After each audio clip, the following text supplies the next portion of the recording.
contamos con dos connotados expositores, el profesor aquí presente Marcelo Loewe. Profesor Loewe, profesor titular de acá en la universidad, doctor en física en Hamburgo.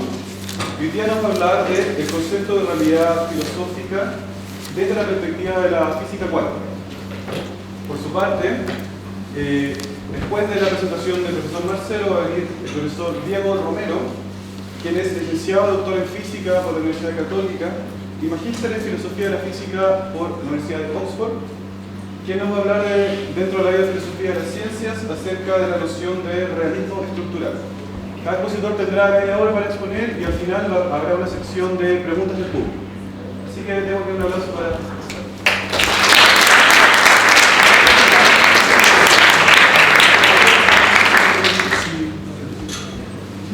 Bueno, muchas gracias a todos, gracias a Oscar León, que organizó el ciclo, me contactó, me invitó a participar, es realmente un privilegio contar con este nuevo tipo de actividades que no son usuales en nuestro quehacer universitario. Si nos atenimos al concepto filosófico, siguiendo el sabio consejo de mi querido amigo y colega Fernando Méndez, yo debo declarar que vengo a hablar desde la ignorancia. En la física me siento más seguro. Pero son temas que me han fascinado toda la vida y que en cierto modo gatillaron en mí el interés por dedicarme a la física. Entonces, vamos a ver. Estas son preguntas muy antiguas. ¿De qué están hechas las cosas? Y necesariamente ligado con aquella pregunta, otra pregunta: ¿cuáles son las interacciones que cohesionan la materia y que nos permiten apreciar el mundo tal como lo vemos hoy en día, como experiencia cognoscitiva?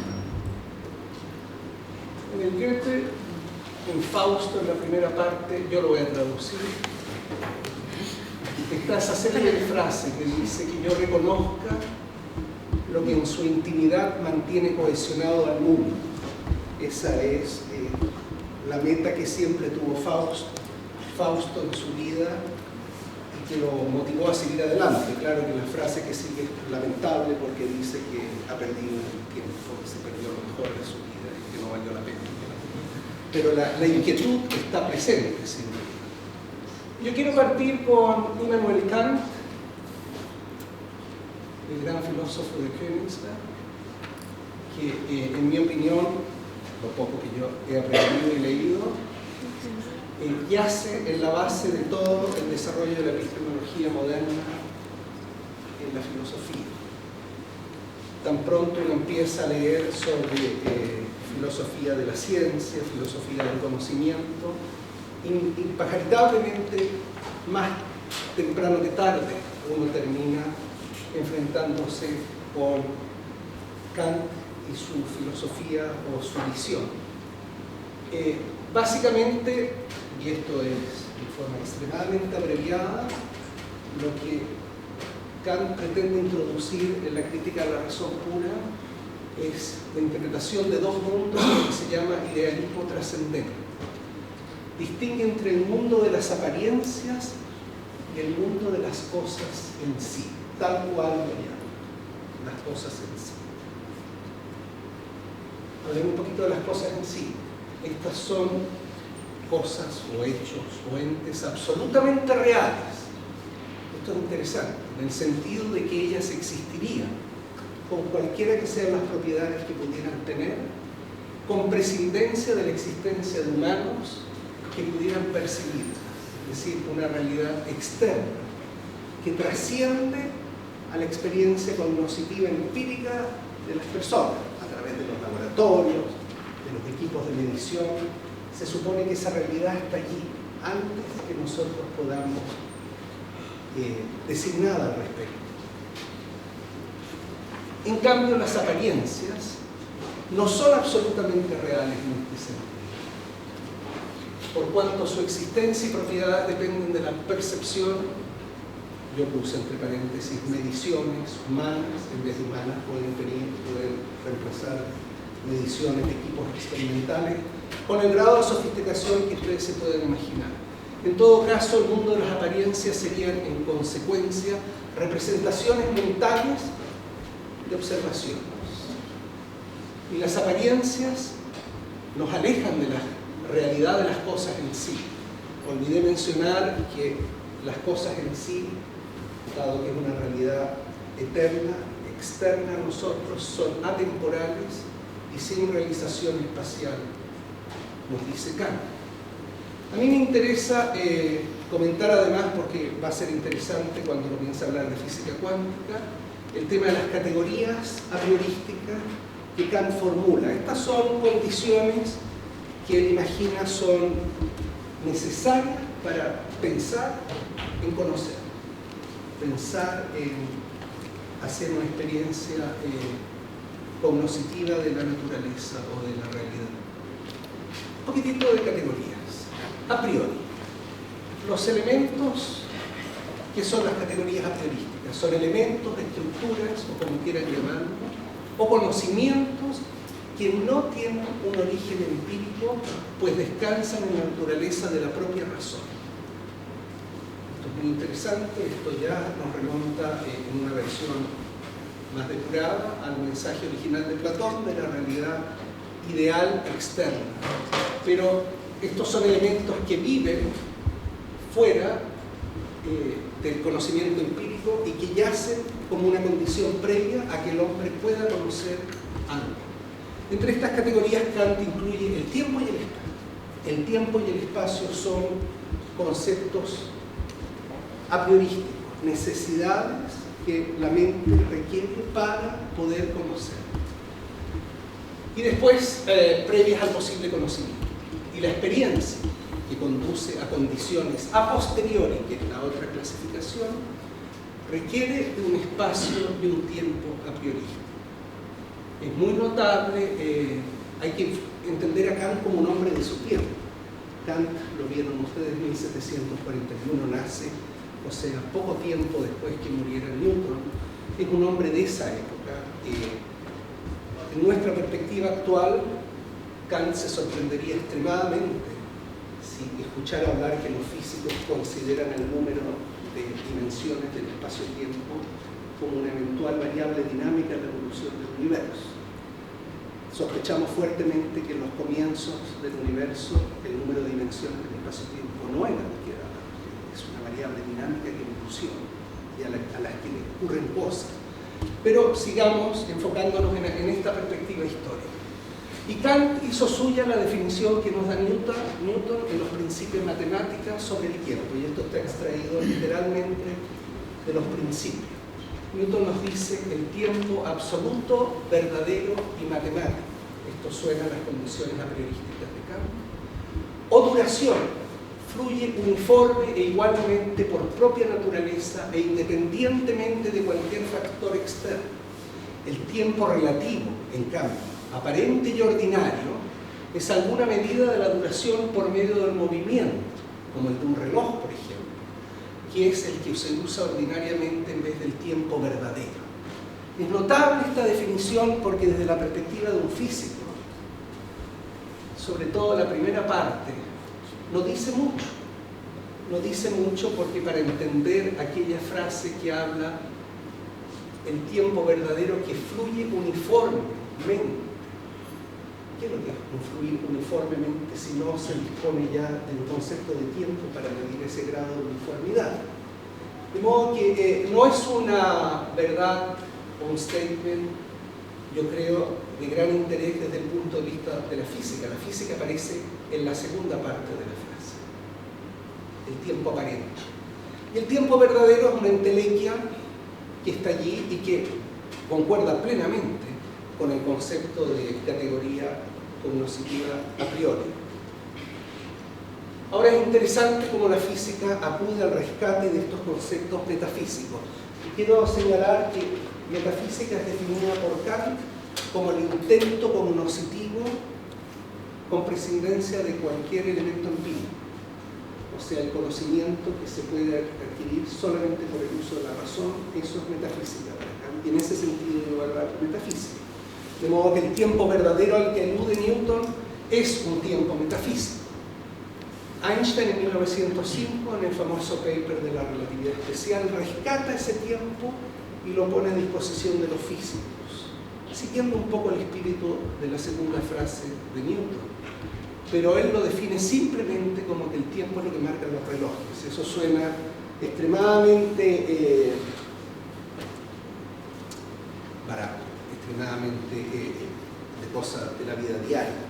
Pero sin embargo, es notable las implicancias que esa idea lleva consigo.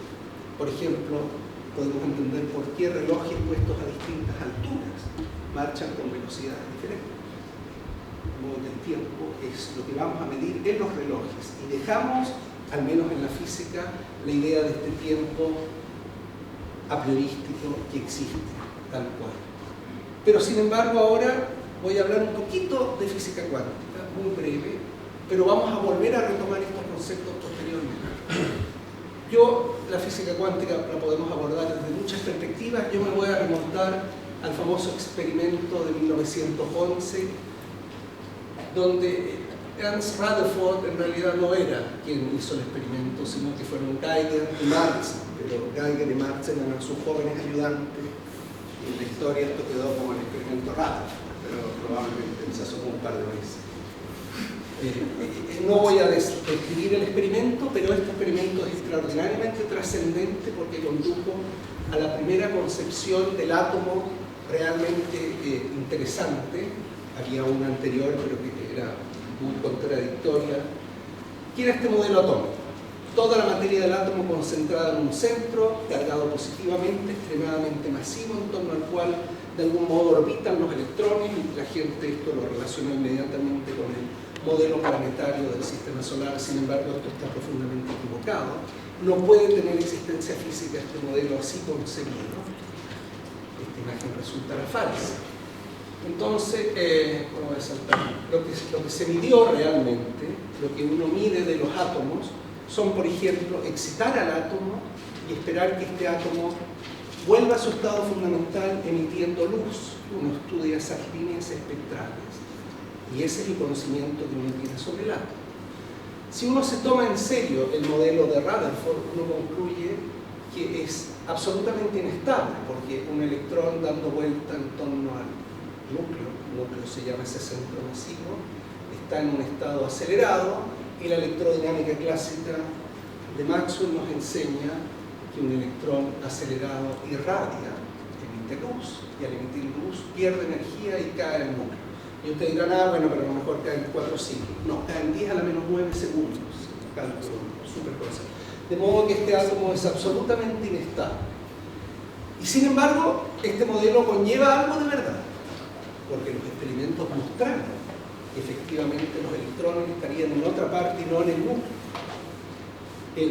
Quien desarrolló un modelo basado, un modelo por primera vez cuántico basado en el modelo planetario fue Niels Bohr, pero sobre eso no quiero hablar ahora.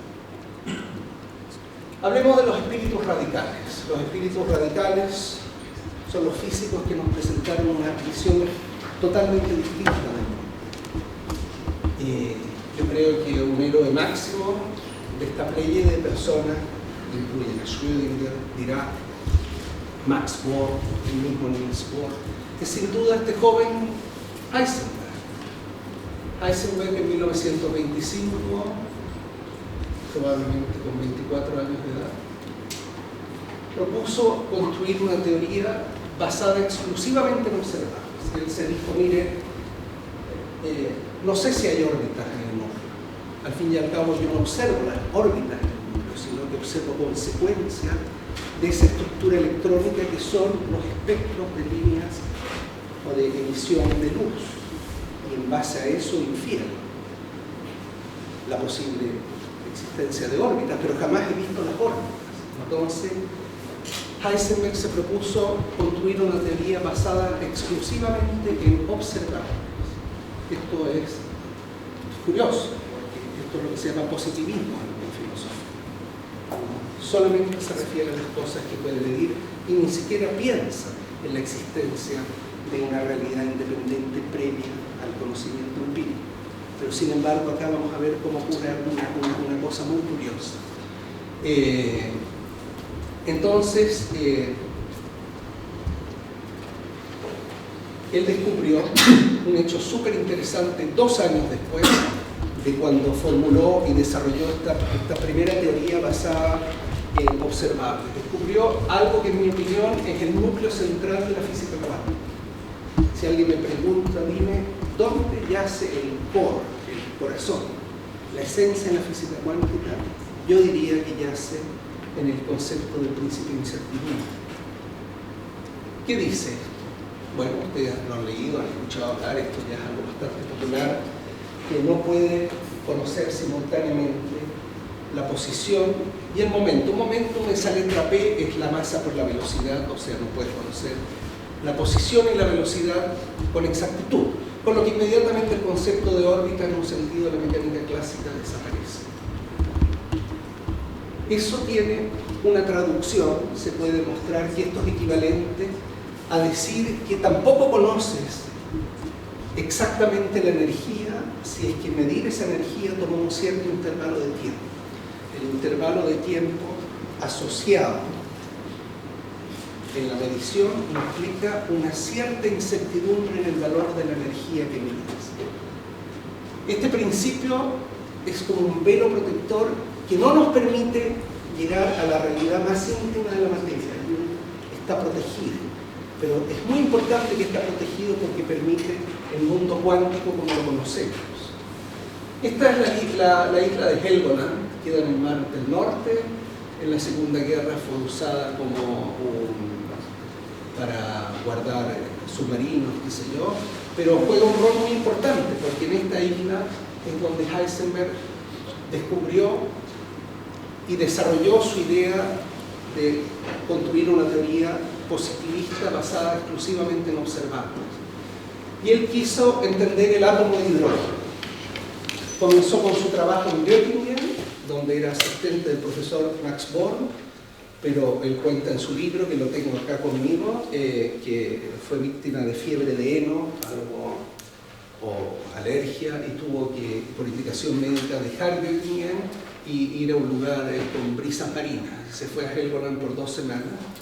Quería entender el átomo de hidrógeno, pero se dio cuenta que el átomo de hidrógeno era tremendamente complicado, no lo podía manejar, y simplificó la cosa. Es algo que siempre se nos dice: si la realidad es muy complicada, acerquémonos a través de modelos más simples, en la esperanza que esos modelos guarden una remembranza o nos permitan atisbar el verdadero problema.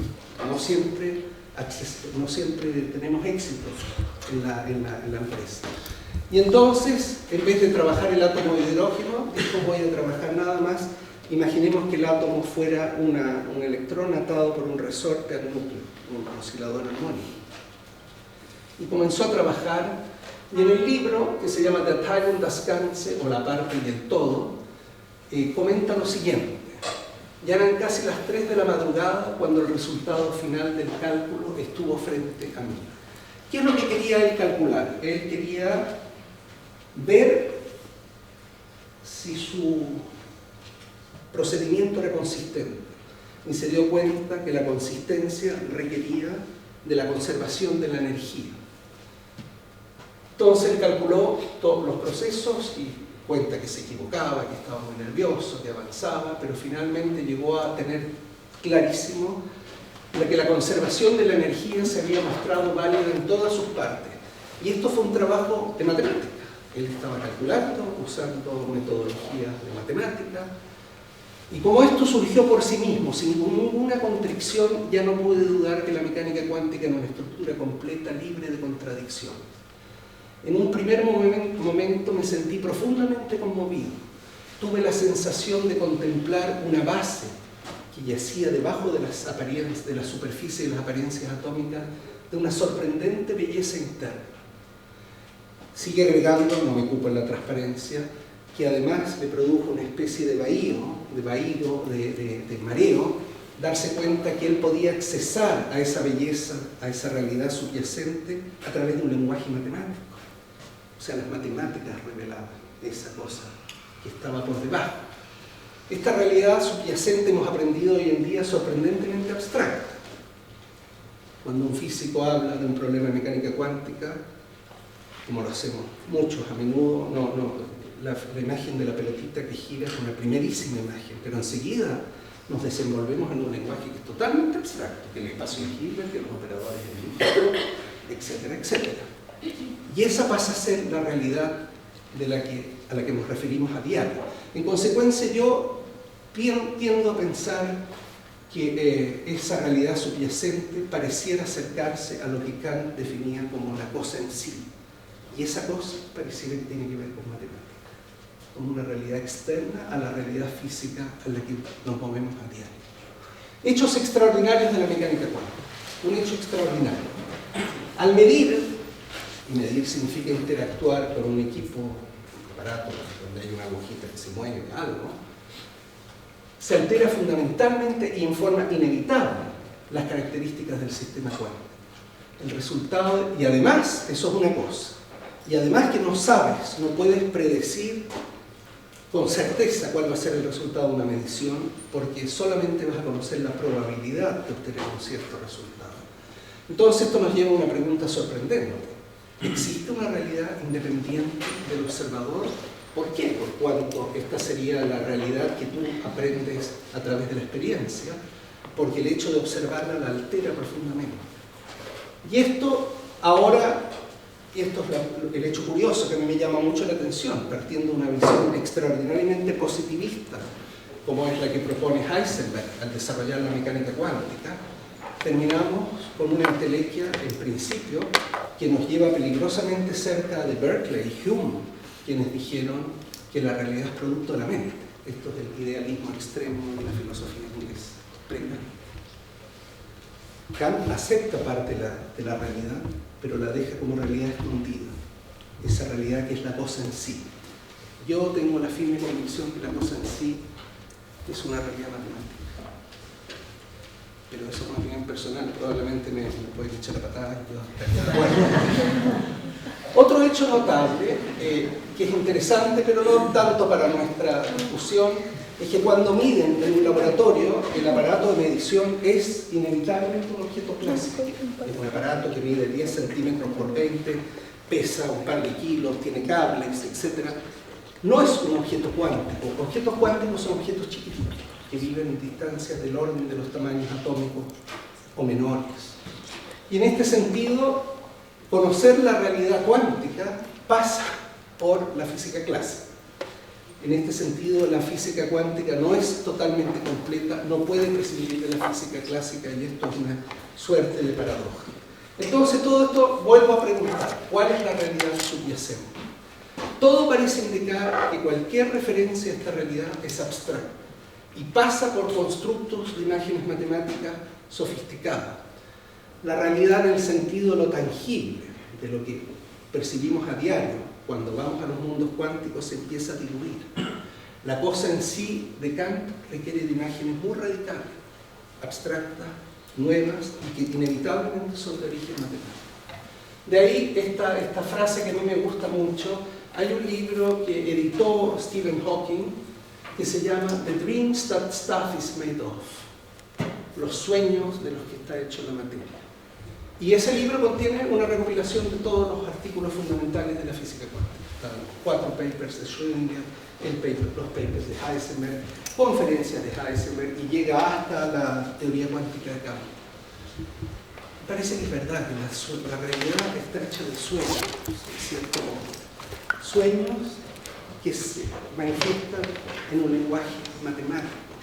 Si tú quieres entrar a la intimidad misma, no puedes entrar mucho porque está protegida por el principio de incertidumbre, y es más, cuando quieres comprenderla, tienes que dejar el mundo de la experiencia diaria y entrar a este mundo en el que yo me siento como en casa. Si yo el espacio es Hilbert en mi casa, me lo conozco bien. Bueno, Horacio, mi querido colega de La Plata, es un experto en el espacio de Hilbert y qué sé yo, pero es el mundo que para mí es tan real como esto. Y ese es el mundo donde yo puedo entender la física cuántica y la realidad que ella conlleva. Un par de palabras más. Diego, ¿cuánto tiempo lleva? Tiene todavía, profesor. No tiene. Seguimos. Un poquitito de la extensión del realismo, de la realidad. El año 1935, estos tres personajes escribieron un paper absolutamente notable. Einstein, Podolsky, Rosen, lo que se llama EPR, y es la paradoja de Einstein, Podolsky, Rosen. Ellos se preguntaron, ¿puede considerarse completa la descripción de la realidad proporcionada por la física cuántica? Inventaron un Gedankenexperiment, un experimento ideal que no lo hicieron ni lo van a hacer. Se hizo posteriormente, hace poco. Alan Aspect en París hizo estos experimentos que propusieron. Porque ellos no aceptaban esta idea de que la realidad es perturbada de un modo no predecible en el momento en que uno la quiere conocer a través de un experimento. Y ellos dan una definición de realidad que es kantiana, 100% kantiana. Ellos dicen, cuando, sin perturbar en modo alguno un sistema, acuérdense la definición de la realidad de la cosa en sí de Kant, cuando, sin perturbar, podemos predecir con certeza el valor de una cierta cantidad física, entonces, dicen ellos, existe un elemento de realidad que corresponde a dicha realidad física. En otras palabras, no acepta ellos un elemento de realidad asociado a una cantidad que no se puede, cuyo valor no podemos predecir sin perturbar. Bueno, esto fue siempre el drama que persiguió a Einstein toda su vida. Él no aceptaba esta realidad oculta, misteriosa, impredecible, sino que era un hombre, en cierto modo kantiano, pensando en una realidad concreta, física, y él propuso que la mecánica cuántica requería de lo que se llama variables escondidas, que eran variables que no conocíamos, pero que si las conociéramos, la mecánica cuántica sería tan determinística como la mecánica clásica. Y este trabajo inició una actividad pletórica en torno a un realismo local. Lo de local tiene que ver con el siguiente hecho. Esto tiene que ver con considerar un sistema, por ejemplo, de dos electrones. Preparan dos electrones y estos electrones se alejan. Se pueden alejar todo lo que quieran, al extremo, un extremo de la galaxia y el otro. Y el punto interesante es que si yo mido la propiedad de un electrón acá, inmediatamente altero las propiedades del otro electrón. Esto llamó profundamente la atención porque se pensaba que era una transmisión instantánea de la información, lo que vio la postulada en la teoría especial, pero hoy sabemos que no es así. Pero sí es así, que al medir la propiedad de un electrón en el extremo de la galaxia altera la del otro, inmediatamente eso se lo doy firmado y avalado. No sé con qué lo puedo avalar, pero pareciera que eso es así. Y esto llamó tan profundamente esto es lo que se llama la paradoja EPR, esencialmente. Ha habido muchos intentos de completar la física cuántica mediante lo que se llaman variables ocultas. El teorema uno de los resultados más extraordinarios que yo conozco de la física de la segunda mitad del siglo XX es el teorema de John Bell. Bell demostró que no son posibles teorías con variables ocultas, porque inevitablemente van a contradecir los resultados de las mediciones cuánticas que conocemos. Así de fuerte, contundente, de esto que impresiona muchísimo. Entonces, no hay variables ocultas, el indeterminismo va a persistir siempre, y la realidad cuántica está protegida por el velo de la incertidumbre. En mi opinión, la cosa en sí de Kant es una realidad matemática subyacente, pero esto no lo tomen en serio ni lo vendan, por favor. De eso hablamos ya. Y sin embargo, el principio de incertidumbre que uno diría, oh, estoy frustrado, me siento pésimo, no puedo conocer la realidad íntima. Sin embargo, es maravilloso porque permite la ocurrencia de un montón de procesos que llamamos virtuales, donde, curiosamente, por breves instantes de tiempo se viola el principio de conservación de la energía. Estoy pensando en cosas como esta, olvídense eso, que viene de un fotón, y el fotón genera un par, esto que avanza para allá es un electrón, y esto que retrocede en el tiempo es un antielectrón. Si ustedes le meten ecuaciones a esta cosa, eso no puede ocurrir, porque no se conserva simultáneamente el momentum y la energía. Pero no se olviden que por ahí está ese velo misterioso, delta E, delta T mayor o igual que H barra medio, donde dicen que si delta T es muy chiquitito, puede violar la energía. Y estos procesos que aparecen espontáneamente, sin que tengamos injerencia sobre ellos. Acá tienen un electrón que avanza, emite un fotón y lo vuelve a absorber, etcétera. Esos procesos sí pueden ocurrir por breves instantes de tiempo y se llaman procesos virtuales. Y esto condujo a un concepto de la realidad muy interesante, que fue resultado del trabajo de Dirac. Paul-André Maurice Dirac, acá tienen a Dirac y Heisenberg juntos en Oxford, lugar donde estudió Diego, por supuesto. Dirac, al intentar cobijar bajo un mismo techo estas ideas de la mecánica cuántica y la relatividad especial, se dio cuenta que el vacío no está vacío, sino que el vacío está lleno de procesos virtuales. Y está lleno de electrones, de energía negativa en particular. Él propuso en su teoría la existencia de un antielectrón que no se conocía, que fue descubierto posteriormente. De modo que el vacío está poblado y eso se debe a efectos cuánticos. El vacío cuántico no está vacío. Esto es sorprendente, es un medio fluctuante, como una suerte de sopa en ebullición, como me recordaba Sofía al comienzo. Tú me hablabas de que se iba a hablar de la sopa en ebullición. Y esto es un cuadro de Van Gogh que no se ve muy bien, pero que muestra esa pincelada gruesa, dramática de Van Gogh, en que la pintura aparece, desaparece, se sumerge. Es una imagen que nos evoca esta idea. ¿Y qué es lo que es? ¿Cuáles son los procesos que ocurren en este vacío bullente, fluctuante? Todos estos procesos, por ejemplo, acá que aparece un par electrón-positrón dentro, cuando un electrón interactúa con otro electrón, entre medio hay millones de procesos debido a la naturaleza fluctuante por el vacío. Esta idea, terminó, perfecto. Esta idea fue básicamente introducida por Feynman, que enfatizó el mundo de las fluctuaciones en lo que se llama QFT, que es teoría cuántica de campo. Aristóteles nos decía, la naturaleza tiene horror al vacío. Y es interesante cómo Aristóteles describía el avance de una jabalina. Él se preguntaba, ¿por qué avanza una jabalina? Y basándose en esta hipótesis, decía, lo que pasa es que el aire se precipita detrás del vacío que va dejando la jabalina y la va empujando. Es una idea interesante, inteligente, pero obviamente alejada de cualquier experimento que pudiera haber hecho. Aristóteles nunca hizo experimentos. Y retrasó en cierto modo el progreso de la física. No estoy hablando del Aristóteles en su rol en ciencias políticas, la organización del Estado, pero en la física lo retrasó 2000 años. Porque la gente se lo tomó terriblemente en serio, no fue culpa de Aristóteles. Pero este vacío cuántico, ¿qué implicancias físicas tiene? Una de las implicancias más sorprendentes que yo conozco es el efecto Casimir, que fue medido muy recientemente. Este es el señor Casimir, que trabajaba en los laboratorios Philips en Ámsterdam.